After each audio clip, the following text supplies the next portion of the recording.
नमस्कार, आप देख रहे हैं देश न्यूज और मैं हूं आपके साथ राजेश सक्सेना और मैं हूं आपके साथ मनीष कुमार। बीच बहस। आज देश न्यूज के इस खास कार्यक्रम में एक खास मुद्दे पर हम चर्चा करेंगे, बातचीत करेंगे, डिबेट करेंगे खास मेहमानों के साथ। जिस तरह से राहुल का चुनावी राग, राहुल गांधी जम्मू कश्मीर चुनावी दौरे पर हैं और उन्होंने रामवन में चुनावी सभा को संबोधित किया और एक और चुनावी सभा को उन्होंने संबोधित किया। लेकिन जिस तरह से राहुल गांधी ने अपना संबोधन दिया है उसको लेकर तमाम सारे सवाल भी खड़े हो रहे हैं, तमाम सारी सियासत भी खड़ी हो रही है। वही अगर राहुल गांधी कहते हैं कि हम मोहब्बत की दुकान चलाते हैं और जो विपक्ष है, जो खासतौर पर सत्ताधारी दल है, वो नफरत की दुकान चलाता है और इसी को लेकर तमाम सारी चीज़ें मोदी सरकार, भारतीय जनता पार्टी और संघ पर उन्होंने सवाल खड़े किए हैं। आज इसी पर हमारी चर्चा होगी और ये तमाम सवालात उन्होंने रामबन की जो जनसभा है उसमें खड़े किए हैं। जिस प्रकार से आज रामबन में राहुल गांधी ने जनसभा को संबोधित किया, उन्होंने एलजी पर भी निशाना साधा और कहीं ना कहीं जो पीडीपी का जो एजेंडा है उसको आगे बढ़ाने की बात भी कहीं ना कहीं राहुल गांधी ने की है। क्योंकि राहुल गांधी ने जिन चुनाव में जिन मुद्दों को उठाया है उनमें ये भी कहा है कि जिस प्रकार से यहाँ पर एलजी नामक एक राजा बैठा हुआ है वो विकास कार्यों को नहीं होने दे रहा है। बीजेपी और आरएसएस को भी उन्होंने आड़े हाथ लिया है। उन्होंने ये भी कहा कि जिस प्रकार से जो सत्ताधारी पार्टी है, आरएसएस का एजेंडा है लोगों में नफरत बांटना, लेकिन हम मोहब्बत की दुकान खोलेंगे और यहाँ पर मोहब्बत की दुकान खोल करके हम सत्ता में वापस लौटेंगे। इस पूरे मुद्दे पर बात करेंगे। हमारे साथ में कुछ खास मेहमान जुड़े हैं जिनका परिचय आपसे करा देता हूँ। उसके बाद में इस पूरे मुद्दे पर हम चर्चा शुरू करेंगे। रमेश शर्मा जी हमारे साथ में जुड़े हुए हैं, राजनीतिक विश्लेषक है, वरिष्ठ पत्रकार है, सर आपका बहुत स्वागत करता हूँ। आलोक सिंघल जी हमारे साथ में जुड़े हैं, राजनीतिक विश्लेषक है, वरिष्ठ पत्रकार है, सर आपका भी बहुत स्वागत करता हूँ। अशोक भटनागर जी हमारे साथ में जुड़े हैं, आप भी राजनीतिक विश्लेषक है, वरिष्ठ पत्रकार है, सर आपका भी बहुत स्वागत करता हूं। राम मोहन चौकसे जी हमारे साथ में जुड़े हैं, वरिष्ठ पत्रकार है, राजनीतिक विश्लेषक है, सर आपका भी बहुत स्वागत करता हूं। तो अपने इन्हीं विशेषज्ञों के साथ इस चर्चा को हम आगे बढ़ाएंगे। जिस तरह से राहुल गांधी कह रहे हैं कि पीएम नरेंद्र मोदी पहले किस तरह से छाती चौड़ी कर कर आते थे, लेकिन लोकसभा चुनाव के जो परिणाम आए उसके बाद पीएम नरेंद्र मोदी झुककर चलने लगे। वो ये भी कह रहे हैं कि अब वो संविधान को सर पर रखने लगे। उन्होंने ये भी कहा है कि कहीं ना कहीं जिस तरह से कांग्रेस ने लोकसभा चुनाव में जो उपलब्धि हासिल की है उसके बाद कहीं ना कहीं जो भारतीय जनता पार्टी की सरकार है वो डरी हुई है और उसका असर पीएम नरेंद्र मोदी पर दिखता है। तमाम सारे एलिगेशन, तमाम सारे आरोप राहुल गांधी ने लगाए हैं। एक एक जो आरोप उन्होंने लगाए हैं उस पर हम चर्चा करेंगे, बातचीत करेंगे। सबसे पहले आलोक सिंघल जी के पास में आ जाता हूं। आलोक जी, किस रूप में देखते हैं राहुल गांधी की इस चुनावी सभा को? क्योंकि अगर पूरी सभा को हम देखें, पूरे उनके संबोधन को देखें तो सिवाय सीधे सीधे तमाम सारे आरोप, ठीक है आरोप लगना चाहिए, लोकतंत्र प्रजातंत्र चुनाव में आरोप लगना चाहिए, लेकिन लंबे समय से जिस तरह से राहुल गांधी तमाम सारी चीज़ें करते आए हैं ठीक वैसा ही उन्होंने इस चुनावी सभा को किया है। क्या लगता है कि राहुल गांधी या कांग्रेस जिस तरह से कहती है कि नहीं हम तो मोहब्बत की दुकान चला रहे हैं, उनका संबोधन मोहब्बत की तरफ इशारा करता है? राजेश जी, भारत में एक कहावत बहुत आम, बच्चा बच्चा भी जानता है, कहते हैं थोथा चना बाजे घना। तो राहुल गांधी का भाषण कुछ वैसे ही है। आप ये देखें कि वो कहते हैं कि 47 में जब हमने जो है राजाओं को हटाया और आज़ादी दिलाई, आज़ादी के समय में जो हमने तंत्र स्थापित किया, आज वो उसी तंत्र को गाली दे रहे हैं। वो कह रहे हैं यहाँ एलजी बैठा हुआ है, एलजी राजा के समान है और एलजी जो है वो शोषण कर रहा है। अरे भाई, जिस जम्मू कश्मीर में आज़ादी के बाद से आपने अस्थिरता फैलाई, आपने वहाँ के लोगों को उकसाया, वहाँ कंट्रोल नहीं किया और धारा 370 की आड़ में आप वहाँ पे आतंकवादियों को छूट देते रहे, पूरा जम्मू कश्मीर जलता रहा और पूरे भारत को उसकी कीमत चुकानी पड़ी। हमारी सेना के लड़के, हजारों लड़के वो वहाँ शहीद हो गए और उन आतंकवाद की घटनाओं को बढ़ावा देने वाली पार्टी आज कहती है कि हम जो है आपको शांति दिलाएंगे, बोल रहे हैं हम आपको जो है सत्ता देंगे। अरे भैया, यूपी में आप देखें भेड़िए का आतंक फैला हुआ है। आज यदि वही भेड़िए कहें भेड़ों से कि हम तुम्हारी सुरक्षा करेंगे, तुम्हें सत्ता देंगे, तो इससे ज्यादा हास्यास्पद और क्या होगा? और राहुल गांधी ने एक और सवाल इसमें जोड़ा है कि आपकी जो संपत्ति है वो बाहरी लोगों को एलजी दे रहा है। तो क्या राहुल गांधी ये मान रहे हैं कि हमने यहाँ पर प्रजातंत्र की स्थापना नहीं की है, बल्कि हमने यहाँ पर राजतंत्र की स्थापना की है प्रजातंत्र के नाम पर? बिल्कुल बिल्कुल नहीं, राजतंत्र को कह रहे हैं तो इसलिए आप जो है गाली दीजिए, नेहरू जी को गाली दीजिए कि उन्होंने क्यों लोकतंत्र में ये सरकारीकरण किया, इंदिरा जी को गाली दीजिए, बैंकों का राष्ट्रीयकरण क्यों किया था। तो वो जो है अपने आप में स्थिर नहीं है, स्थिर चित्त नहीं है, उनको खुद नहीं मालूम वो क्या कर रहे हैं, कुछ भी बोले जा रहे हैं। वो जनता को रिझाने के लिए वो सोच रहे हैं कि हम कुछ करें। आप देखें जिस देश में आज इकोनॉमिक ग्रोथ की बात आ रही है, औद्योगिकरण की बात आ रही है, हर घर में आप कोई कहते हैं नरेंद्र मोदी ने बेरोजगार कर दिया। अरे भाई वही सिस्टम है, उस सिस्टम में आपने क्या किया, मोदी जी ने अलग अलग, आप क्या करते थे, उद्योगपतियों को देते थे पैसा, चंद उद्योगपतियों को देते थे, उनमें से कुछ चले जाते थे, कुछ ब्रिटेन चले गए, नीरव मोदी चले गए, उनके समय पैसा दिया गया। वो कांग्रेस पार्टी आज आरोप लगा रही अडानी अंबानी पे। अडानी अंबानी की ग्रोथ उनके ही समय में हुई, लेकिन अडानी अंबानी, राहुल गांधी ने भी सवाल खड़े किए कि अगर पीएम नरेंद्र मोदी का कोई दोस्त है तो उनके दो दोस्त हैं इस देश में, वो है अंबानी और अडानी। बिल्कुल ठीक तो है। इकोनॉमिक ग्रोथ में यदि वो शामिल है तो क्या गाली देने की बिल्कुल जरूरत है? बिल्कुल ठीक है, मैं आपके पास में लौट करके आऊंगा। रमेश वर्मा जी, आपसे जानना चाहूंगा, हर बार हर किसी एक चुनाव में, चाहे लोकसभा चुनाव की बात हो, विधानसभा चुनाव की बात हो, हर स्टेटों के असेंबली इलेक्शन की बात हो, आरएसएस को बीच में क्यों घसीटा जाता है? क्योंकि आप भी जानते हैं कि आरएसएस किसी भी चुनावी अभियान में हिस्सा नहीं लेते हैं, लेकिन वो एक सामाजिक संगठन जरूर है जो समाज सेवा करते हैं। यहाँ भी राहुल गांधी ने आरएसएस को घसीटा है, तो जम्मू कश्मीर में आरएसएस को बीच में लाना कितना सही है, उन पर आरोप लगाना कितना सही है? मोटे तौर पर राष्ट्रीय स्वयंसेवक संघ को निशाना तो हर वो लोग बनाते हैं जो कहीं ना कहीं भारत में भारत की जो संस्कृति है उस संस्कृति को कमजोर करके अपनी जड़ों को जमाना चाहते हैं। अगर आप ये देखेंगे 1934 में नागपुर का जो रेजिडेंट गवर्नर था, उन्होंने सर्कुलर जारी किया था सारी की सारी रियासतों को कि संघ की गतिविधियां उनके यहाँ न पनपने पाए।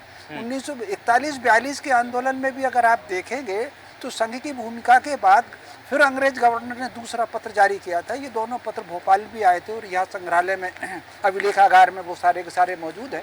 तो आप पहले दिन से आप अगर देखें, समय समय पर संघ, चूँकि जितनी यहाँ पर जो माओवादी हैं और जितने कट्टरपंथी अलगाववादी हैं, उन दोनों के निशाने पर संघ रहा है। उसका कारण ये है कि पिछले 1500 वर्षों में आप अगर देखेंगे तो पूरी दुनिया का नक्शा बदल गया।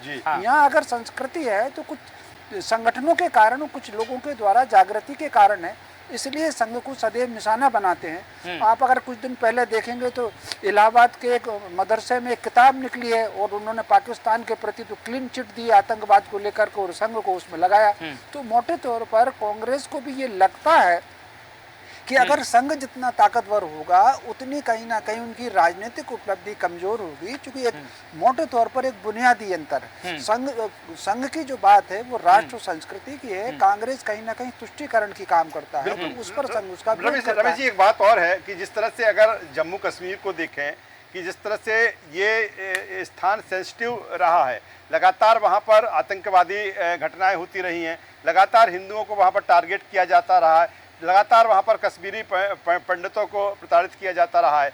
लेकिन अगर राहुल गांधी, ठीक है चुनाव है, चुनाव प्रचार हर पार्टी को करना चाहिए, अपनी बात हर पार्टी को करना चाहिए, लेकिन जिस तरह से वो कहते हैं कि पूरे देश से बदतर स्थिति जम्मू कश्मीर की है, वो कहते हैं कि जिस तरह से यहाँ पर जो भारतीय जनता पार्टी के द्वारा एक एलजी की बात करते हैं कि एक राजा यहाँ पर बिठा दिया गया, तो आपको नहीं लगता है कि जम्मू कश्मीर में जब चीज़ें पटरी पर आ रही हैं, ऐसे में इस तरह से उनके भाषण, इस तरह का उनका संबोधन, फिर वही स्थिति जो जम्मू कश्मीर में पहले रही है, बहुत कुछ घटनाओं में कमी आई है, फिर इस तरह की चीज़ें हावी हो सकती हैं? निश्चित रूप से वो स्थिति हावी होगी ही, और बल्कि हावी होने की एक दूसरी तस्वीर जम्मू कश्मीर से दिखने लगी है।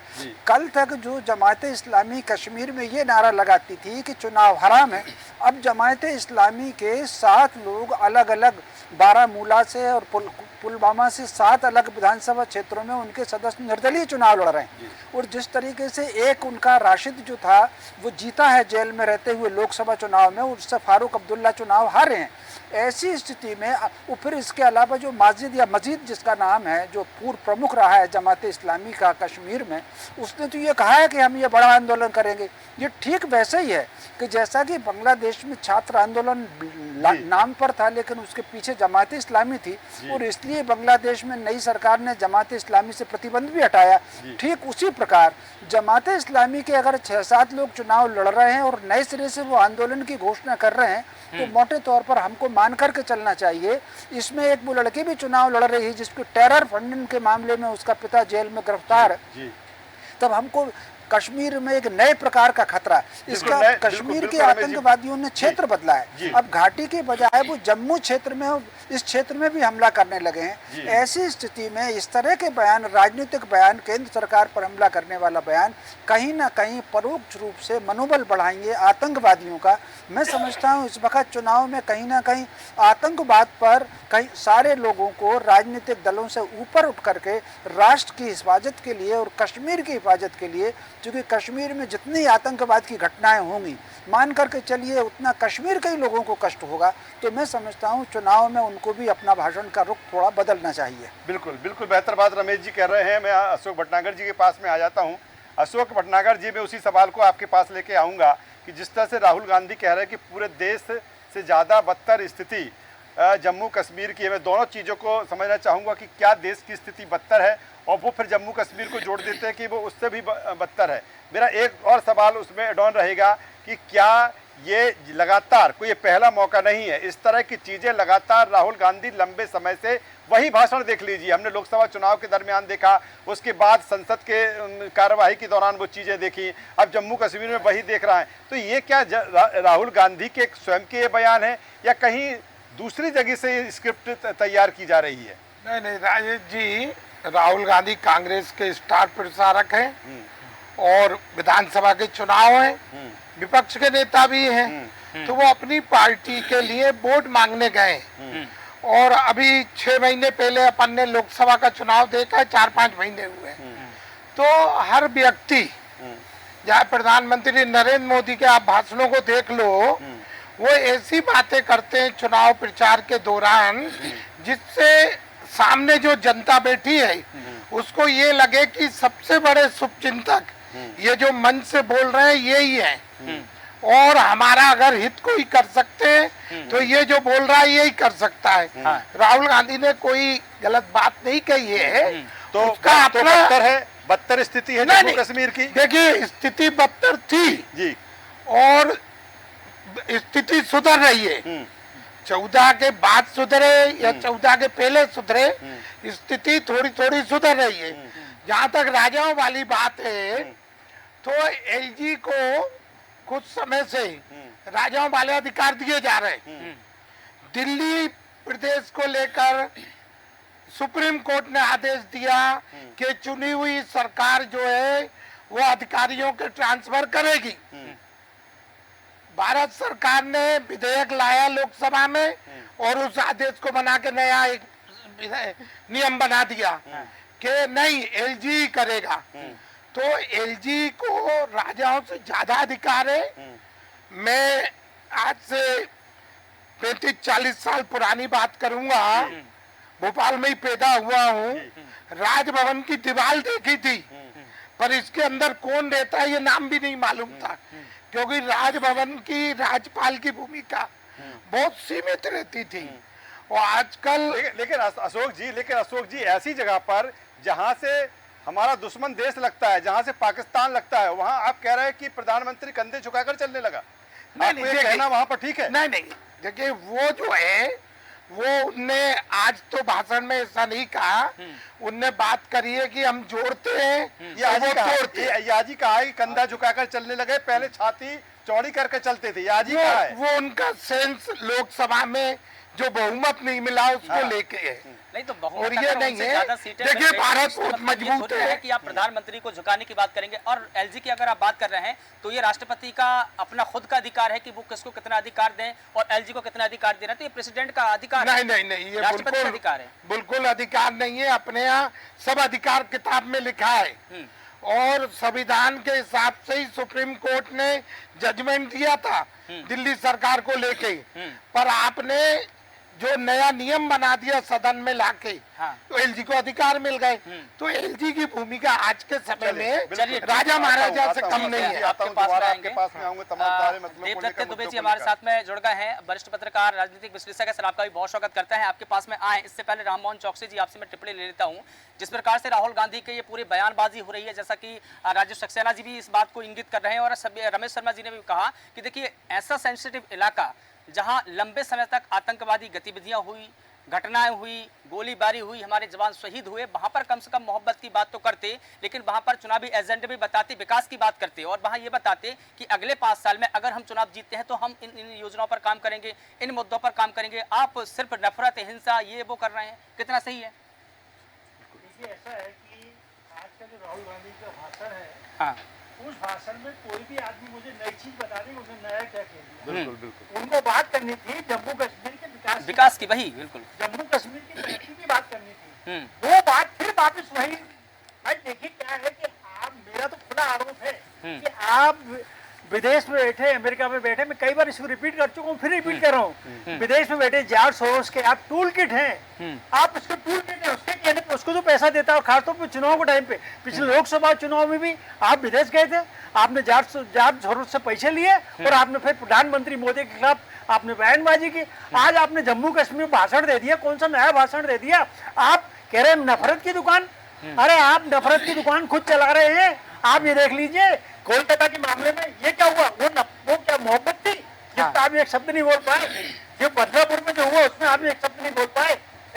आप बात कर रहे हैं हम मोहब्बत की दुकान चलाएंगे, और आपको देने का आपके पास क्या? आज के पास उन्होंने कहा कि साहब इस देश में 35 अरबपति हैं और जिसमें 2 उनके मित्र हैं, नाम बोले, मैं नाम नहीं लेना चाहता, पहले तो ये बोले, ए बोलूंगा और बी बोलूंगा, है ना, A1 A2 बोलूंगा, तो उसके बाद उसका नाम ले दिया कि मुकेश अंबानी और अडानी, गौतम।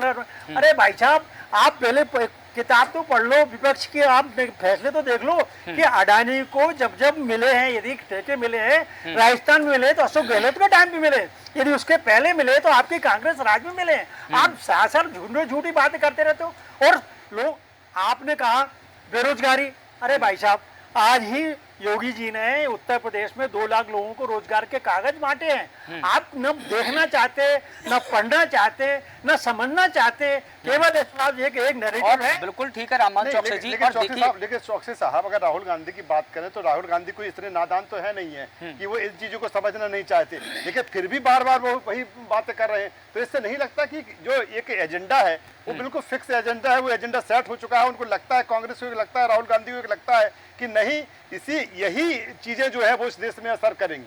क्या होता है कि राजेश जी, आपने कहीं बीच में पढ़ा होगा, मैंने भी पढ़ा है कि गांजा पीते हैं।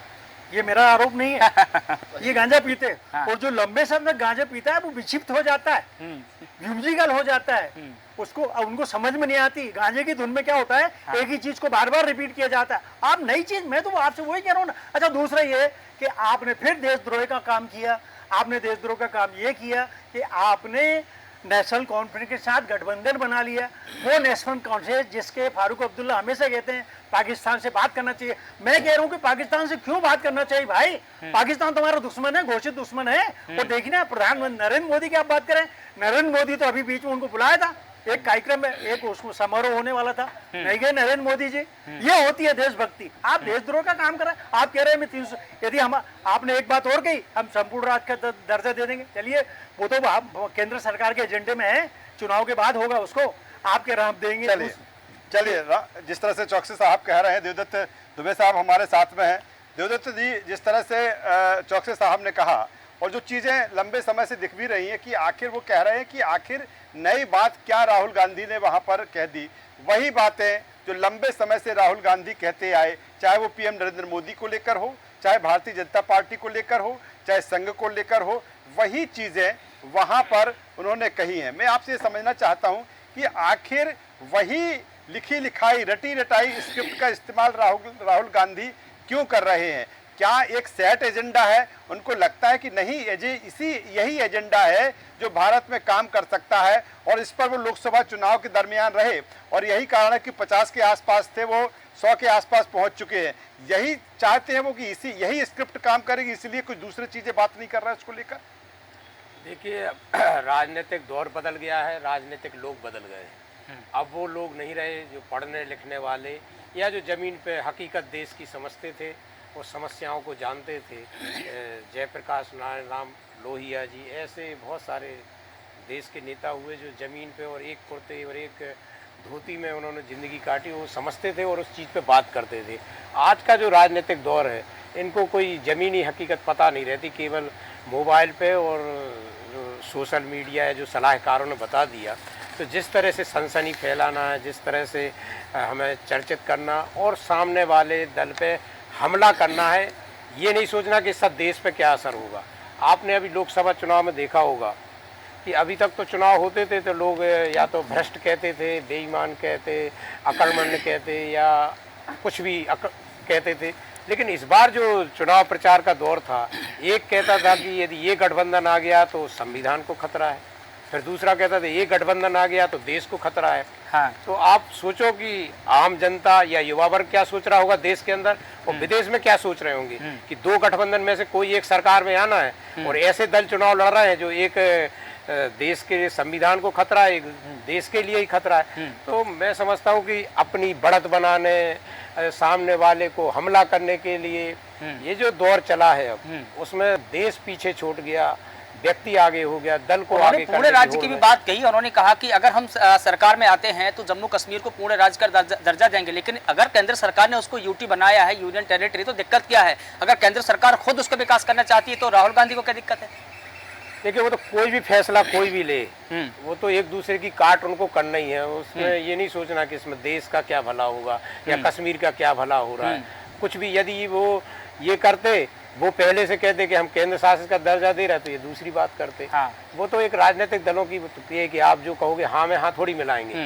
ना तो ये भजन मंडलियां हैं, ना ये कोई सज्जन शक्तियों की दल, ये सब क्या है, साम दाम दंड भेद, हमें सत्ता में आना है। ठीक है। ये बहुत बुरी चीज हो गई कि अब लोग अपनी जीत के लिए इतने लालायत हो गए, अपनी पार्टी को मजबूत करने के लिए इतने आसक्त हो गए हैं कि ना वो समाज की सोचते हैं, ना प्रदेश की, ना देश की। ये बहुत दुर्भाग्यजनक है। बिल्कुल ठीक है। हार जाओ लेकिन देश तो जीते। बिल्कुल ठीक है, बिल्कुल ठीक है। आलोक सिंह जी, मैं आपसे एक और चीज जानना चाहूंगा। राहुल गांधी ने आज के ही भाषण में ये कहा कि मुझसे संसद में कहा गया कि आप किसी का नाम नहीं ले सकते, आप अडानी और अंबानी का नाम नहीं ले सकते, तो मैंने A1 और A2 लिया, और मोदी, शाह और A1 A2 यानी कि अडानी और अंबानी। मैं ये जानना चाह रहा था कि हमारे जो राहुल गांधी जो देश के नेता है, हम सब मानते हैं, कांग्रेस पार्टी के बड़े नेता है, विपक्ष के नेता है, वो बार बार किसी भी जो बिजनेसमैन है, व्यापारी है, हमारे देश के गौरव होते हैं, आप भी जानते हैं, देश की अर्थव्यवस्था में, GDP में उनका कंट्रीब्यूशन सबसे ज्यादा है। हजारों लाखों नौकरियां दे रहे हैं, विदेशों में इतना बड़ा व्यापार है, देश का गौरव हम मानते हैं उनको। उन पर बार बार निशाना साधना कितना सही है? नहीं, जिस तरीके से ये बात कह रहे हैं बार बार, ये गोएबल्स ये कहता था, जर्मनी में हिटलर का जो प्रचारक था, वो ये कहता था कि एक झूठ को यदि 100 बार बोला जाए तो सच हो जाता है, सच जैसा लगने लगता है। तो वो जो चीज है वो बार बार उन्हीं मुद्दों पे बात कर रहे हैं। हाँ। अब ये देखें कि वो कहते हैं कर्ज माफी करेंगे। अरे भाई, कर्ज माफी क्या है? जो लोग अपना दायित्व नहीं निभा पाए और कर्ज लेके खा गए, बर्बाद हो गए बिजनेस में, आप उनको माफ करेंगे।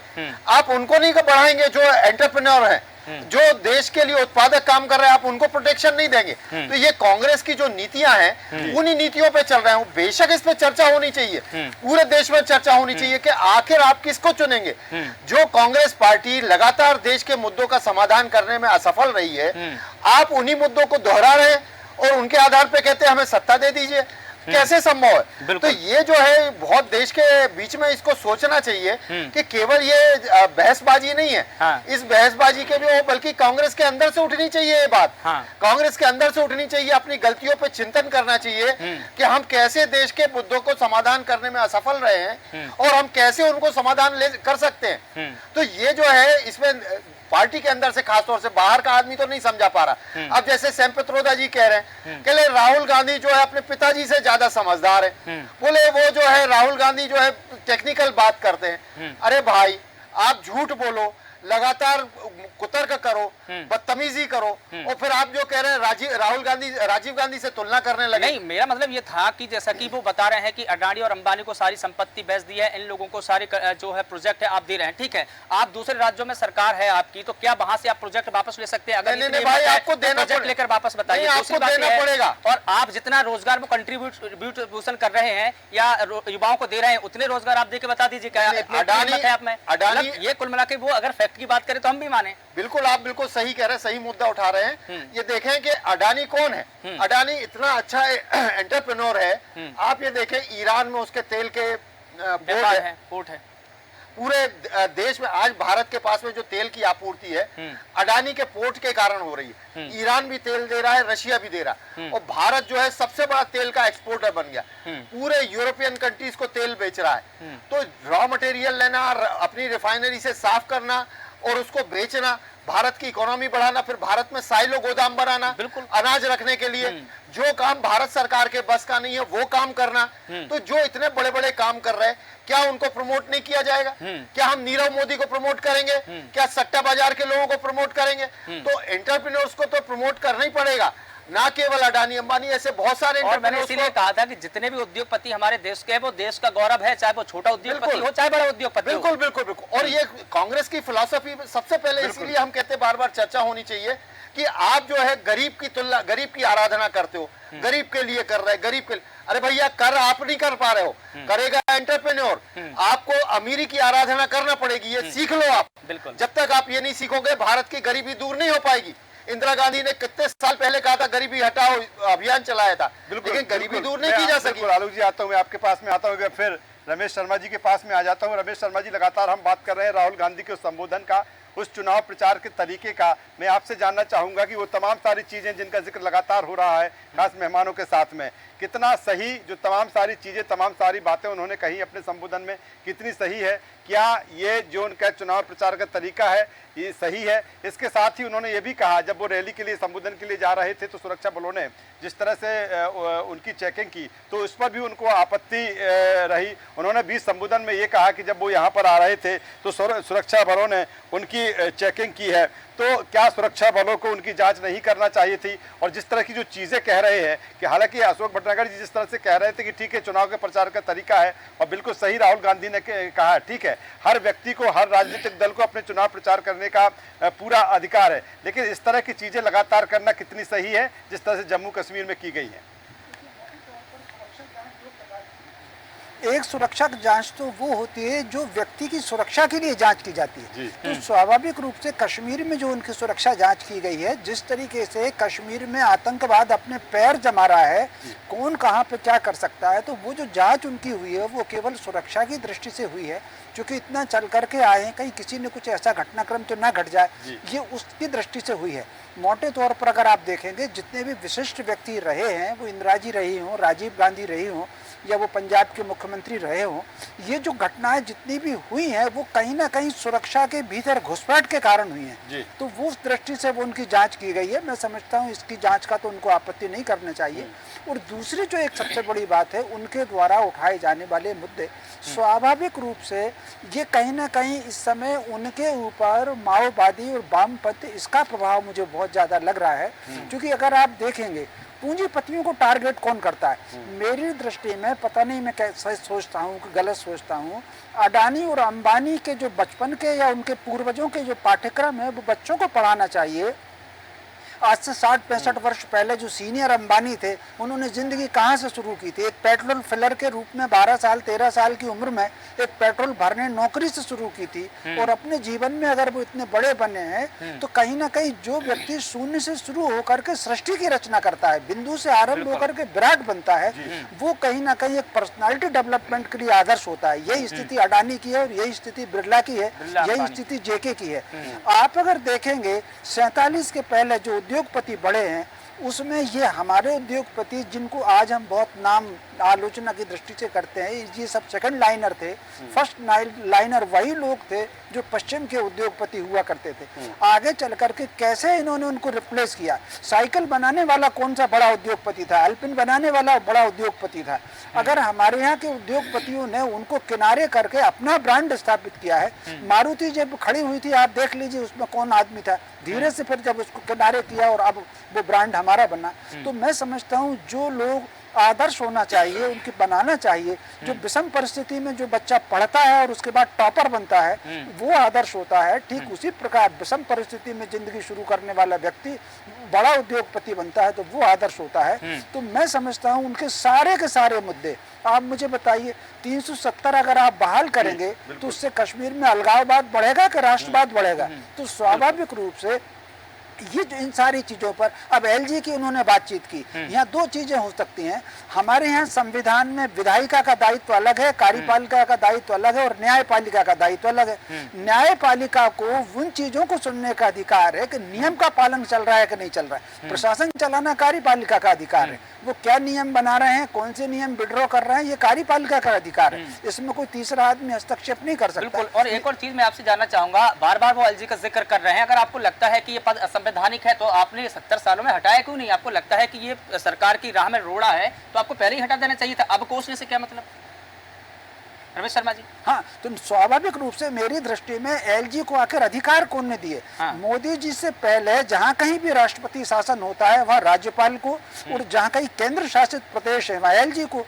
ये अधिकार तो संविधान में मोदी जी के सरकार में आने से पहले ही हो गए थे, और उन्हीं कानूनों का पालन हो रहा है, तो उसमें कैसे किसी ने अधिकार दे दिए? मैं समझता हूँ ये अधिकार रहना चाहिए। राष्ट्रपति शासन के दौरान राज्यपाल का सरकारें आती जाती रहती हैं, लेकिन कहीं ना कहीं प्रशासन का नियंत्रण तो होना ही चाहिए। ठीक उसी प्रकार जो केंद्र शासित प्रदेश हैं, उन केंद्र शासित प्रदेशों में जो अंतरिम सरकारें काम करती हैं वहाँ एलजी को अधिकार होना ही चाहिए। बिल्कुल। चलिए, बेहतर बिल्कुल बात ठीक है। और इसी के साथ में अशोक भटनागर जी, आपसे मैं जानना चाहूंगा, इसी रैली में राहुल गांधी ने ये कहा कि ये दो विचारधाराओं की लड़ाई है। पहली बात तो यह है कि राहुल गांधी अपनी विचारधारा ही नहीं बता रहे हैं कि वो किस विचारधारा की बात कर रहे हैं। अगर आप विचारधारा की बात कर रहे हैं तो लॉन्ग टर्म ही आपका एजेंडा बता दीजिए, आप शॉर्ट टर्म की बात कहाँ कर रहे हैं? ना लॉन्ग टर्म एजेंडा है, ना शॉर्ट टर्म एजेंडा है। विचार क्या है, आपकी विचारधारा क्या है, वो ये भी तो नहीं बता रहे हैं। देखिए, मैंने पहले ही कहा कि ये चुनावी है, वो स्टार प्रचारक हैं, वो बात करेंगे कि पब्लिक कैसे उनके पक्ष में मतदान करे। चौकसे जी ने अभी जो बात एक कही उस पर मैं कहना चाहूंगा कि अदानी सबका है। अभी 5 साल छत्तीसगढ़ में कांग्रेस की सरकार थी, सब में ज्यादा कोयले की खदान, पावर प्लांट और तमाम अनुमति अदानी को मिली है और राजस्थान में मिली है। मैं सहमत हूँ। दूसरी बात क्यों नहीं लगा? नहीं, मैं कह रहा हूँ ना, और एक उदाहरण और दे रहा हूँ। अटल बिहारी वाजपेयी ने अनिल अग्रवाल को बाल को बेचा था। बाल को की 1600 एकड़ जमीन थी, 300 करोड़ रुपए में बेचा था। आज की डेट में वो 1600 एकड़ जमीन करोड़ों रुपए की, अरबों रुपए की है।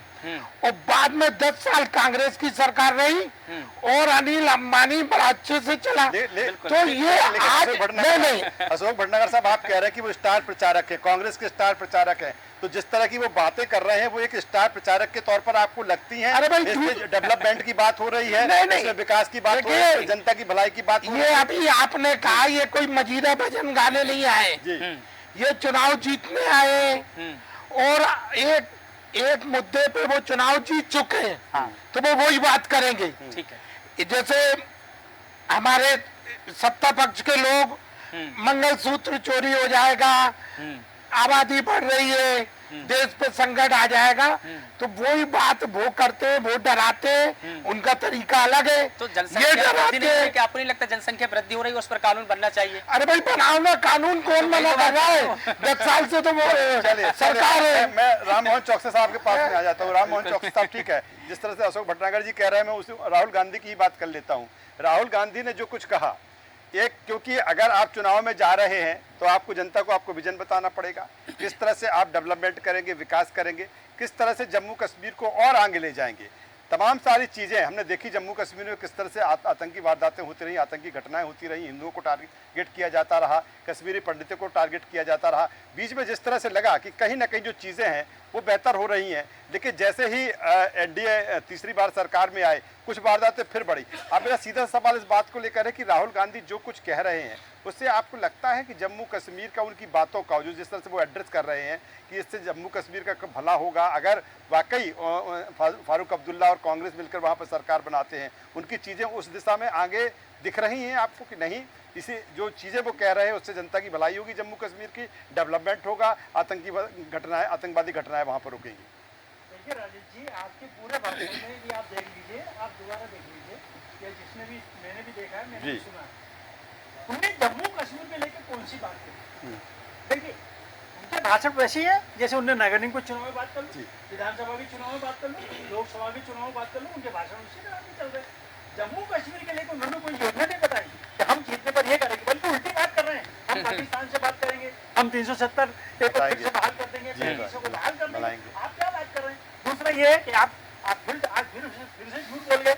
आपने बोला कि बैंक के दरवाजे बंद हो गए। सवाल ये है कि आपको ये नहीं मान कि मुद्रा लोन में एक सिंपल ग्रेड लड़के को अपना प्रोजेक्ट प्रस्तुत करने पर 10 लाख का लोन मिलता है बिना किसी गारंटी के। और कोई भी नेशनलाइज बैंक उसको मना नहीं कर सकते, हम आपको लोन नहीं दे सकते। आपको एमएसएमई के बारे में नहीं मालूम, उसके रिकॉर्ड नहीं मालूम, एमएसएमई की तरह कितने लोगों को अपने खुद के स्वरोजगार हुए हैं। लेकिन आप तो बात की, आपका एक नैरेटिव सेट है, आप उस फ्रेम से बिल्कुल बाहर नहीं जाना चाहते, आप बात ही नहीं करना चाहते, और आप सिर्फ ले लेके घूम फिर के नफरत की बात करते मोहब्बत की दुकान की, और फैलाते हैं नफरत।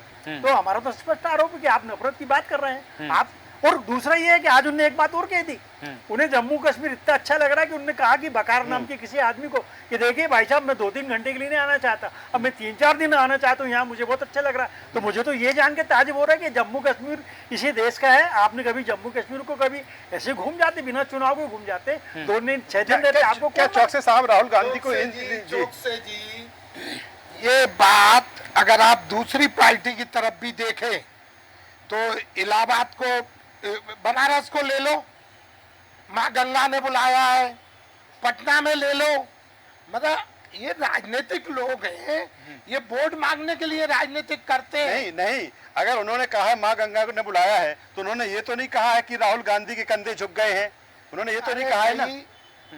मैं वो नहीं बोल रहा हूँ, उसने वो कहा है, वो गलत कहा, चलो मान लिया, पर सब राजनीतिक ऐसी बात करते हैं। कुछ राजनीतिक तो ऐसे भी हैं जो मंच से बोलते हैं और पीछे फिर जब पत्रकार पूछते हैं चलिए, तो बोल देते हैं मैंने नहीं बोला। एक चीज चौकसे साहब से एक कमेंट और ले लेता हूँ कि जिस तरह से राहुल गांधी को बल मिल रहा है, उसका कारण क्या यही है चौकसे साहब की, चाहे हम लेटरल एंट्री की बात करें, जिस तरह से अपने डिसीजन को वापस लेना पड़ा, जातिगत जनगणना को लेकर फिर बीजेपी नहीं तो फिर संघ ने आके उस पर स्टैंड क्लियर किया, या फिर वक्फ बोर्ड संशोधन विधेयक की हम बात करें, ये तमाम सारी चीजें, क्योंकि राहुल गांधी उनका भी जिक्र कर रहे हैं, वो ये कह रहे हैं कि हमारे दबाव में इस तरह की चीजें हो रही हैं, इसीलिए राहुल गांधी अपने आप को सच साबित कर रहे हैं हर जगह पर।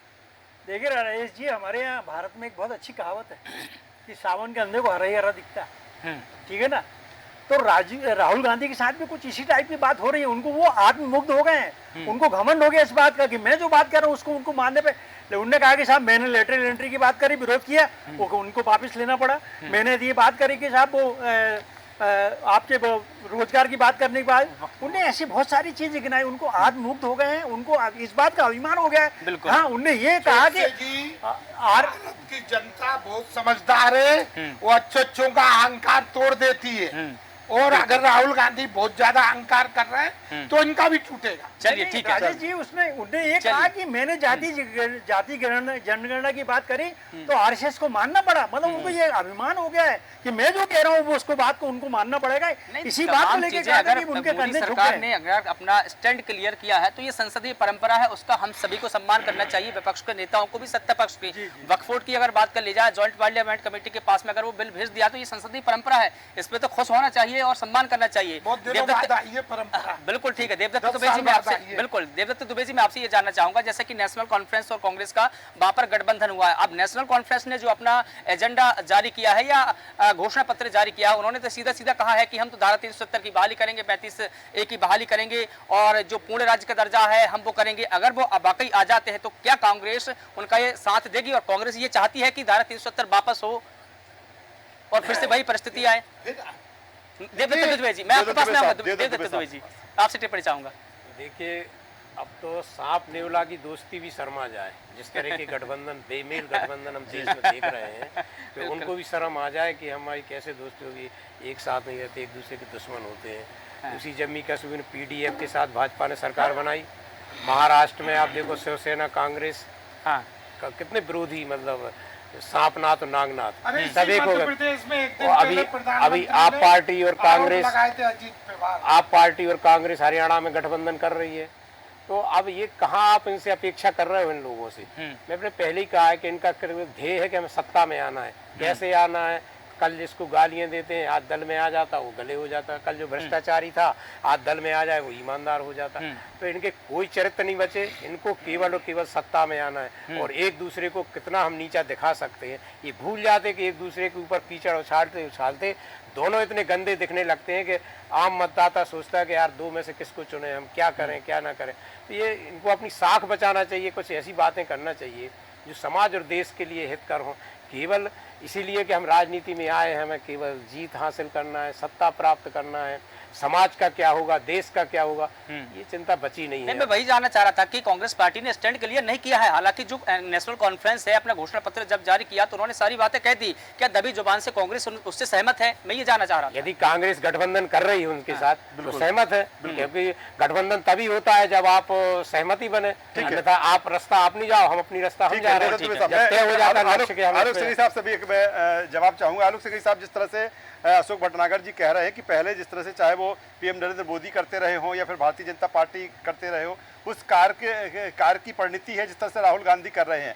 एक ये चीज़, इसका जवाब चाहूँगा। दूसरा कि जिस तरह से राहुल गांधी लोकसभा चुनाव से पहले और अभी तक लगातार जो चीज़ें कह रहे हैं, क्या भारतीय जनता पार्टी को उसी समय उसी अंदाज में जवाब देने की ज़रूरत है जिसको लेकर उन्होंने अभी कोई उनकी तरफ से इस तरह की चीज़ें दिखती नहीं है? क्या ये खामियाजा भारतीय जनता पार्टी भुगता है और आगे भुगत सकती है? बिल्कुल भुगतेगी भारतीय जनता पार्टी, क्योंकि भारत की जनता ने आपको सत्ता में भेजा था, इसके लिए नहीं भेजा था कि आप राहुल गांधी को बढ़ने का मौका देंगे। उनको आप जो उनके अपराध हैं उन अपराधों के लिए दंडित किया जाना चाहिए था। तो आप यदि लोकतंत्र की जय बोलते रहेंगे और उन्हीं की परंपराओं को अपना लेंगे तो निश्चित रूप से आप भी आलोचना के पात्र बनेंगे। अब जैसे बात कहते हैं कि वो जो है किसान बिल आया, कृषक बिल आया, वापस ले लिया। अरे भाई, कोई भी बॉलर को देखें, कोई बॉलर यदि बॉल डालता है क्रिकेट में तो जब देख लेता है कि ये सफल नहीं हो रही तो दूसरे ढंग से बॉल डालता है। बिल्कुल। तो ऐसे ही कृषि कानून यदि सफल नहीं हो रहे थे, आप विरोध कर रहे थे, तो रमेश जी से भी इसी पर जवाब चाहूंगा। क्या रमेश जी ये कमी भारतीय जनता पार्टी में अभी है कि जिस अंदाज में जवाब देना चाहिए वो जवाब नहीं देती, या फिर आपको लगता है कि सही ट्रैक पर सही स्टैंड भारतीय जनता पार्टी का है? आपने बिल्कुल सही कही। मुझे कई बार लगता है कि भारतीय जनता पार्टी कांग्रेस का जो वैचारिक ट्रैक है उसमें उलझ रही है। जिस तरीके से उन्होंने तो लोकसभा चुनाव में उन्होंने मुस्लिम आरक्षण की बात की तो भाजपा उसी की सफाई देने में और उसी में उलझ गई, या जातिगत आरक्षण में उसी में उलझ गई। तो मैं समझता हूँ भाजपा को कांग्रेस को उत्तर देने के बजाय उनको अपना स्टैंड क्लियर करना चाहिए। जैसे कि भाजपा इससे पहले अपने स्टैंड पर रहती थी वैसे स्टैंड उनको क्लियर करना चाहिए। उनकी लाइन बिल्कुल सीधी है, उसी लाइन पर उनको भाषण करना चाहिए और उसी लाइन के उनको आक्षेप लगाने चाहिए। चलिए, बिल्कुल बेहतर बात रमेश जी कर रहे हैं। तो जिस तरह से राहुल गांधी का जो चुनावी प्रचार का तरीका है, जिस अंदाज में उन्होंने आज जम्मू कश्मीर में जाकर वहां के मतदाताओं को संबोधित किया, ये कितना सही है? राहुल गांधी जिस तरह की चीज़ें या जिस तरह का भाषण वहाँ पर दे रहे हैं, ये आपको ही तय करना होगा। लेकिन जम्मू कश्मीर की जो जंग है अब वो इसी तरह धीरे धीरे और तेज होगी। इस खास चर्चा में बीच बहस में जुड़ने के लिए सभी मेहमानों का मैं धन्यवाद करता हूँ, शुक्रिया करता हूँ। तो जिस तरह से जम्मू कश्मीर का जो चुनावी रंग है, जो चुनावी मिजाज है, ये जो जिसे हम जंग कहें, अब वो और तेज होती जा रही है। और उसी में राहुल गांधी ने जिस तरह से अपना संबोधन दिया, उसी को लेकर चर्चा भी है, सियासत भी है, राजनीति भी है। बीच बहस में बस इतना ही। देश न्यूज़ पर खबरों का सिलसिला लगातार जारी है। आप बने रहिए हमारे साथ। नमस्कार।